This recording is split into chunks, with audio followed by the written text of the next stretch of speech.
Gavin, this is fantastic. Really, really good job here. It works beautifully.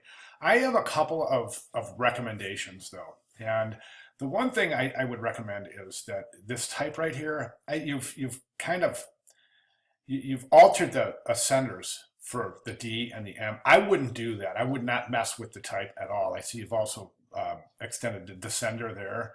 Let's climb in there a little bit and see exactly what you've done. Yeah, connected the D with the H. I wouldn't do any of that because that is not something that the modernists really didn't manipulate letter form very much at all. I mean, in terms of typography, the modernists were very, very traditional in using the typeface the way it was intended. So I don't know if I would necessarily extend those ascenders and descenders. I would recommend you don't. The next thing is that you've got these boxes and blocks behind your type, and I don't think you need that. It would be okay to leave Paul Renner's name in a box, but get that down here away from the quote a little bit. Right now it's too close to the quote. It's almost touching your letters. It is actually touching the P.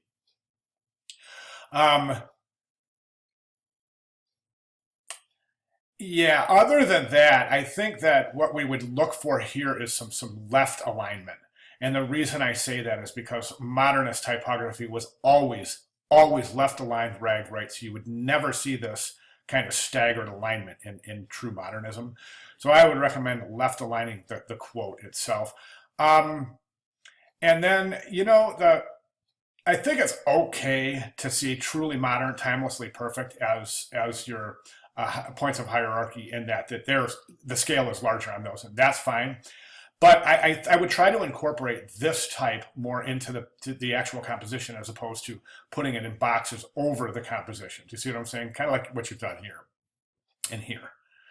Okay, the other thing I want to mention about the piece itself is this stripe right here is kind of distracting. I'm not following the reasoning for that. These two stripes right here. This one, it makes sense. It very much mimics the smokestacks going up to the sky in a vertical manner. So that mimics that very nicely. Plus, it holds your type. That's good. It's Industrial Revolution, by the way, not Revolutions. So it would be Industrial Revolution era. I would also recommend you bring that down a little bit just to get it away from the top. No, that's not the top of the poster. Oh, you don't need these two bars on the top and bottom of the poster. I would just use that image all the way to bleed the bottom of the poster and the top of the poster. So use that background instead of those two stripes right there. Other than that, I think you're just looking really fantastic. I don't know what this means here, though. 1764 to 1914.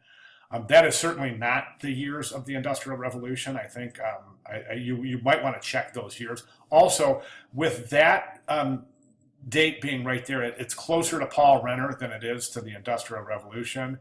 So it almost looks like those are his years of, and that would make him, what, 150 years old when he died. So, of course, you can't do that.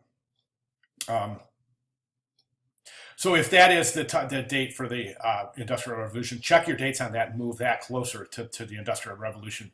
Just by placement, it'll make the connection between Industrial Revolution and those dates as opposed to the connection between this and these dates, which almost makes it look like that's his date of birth and death.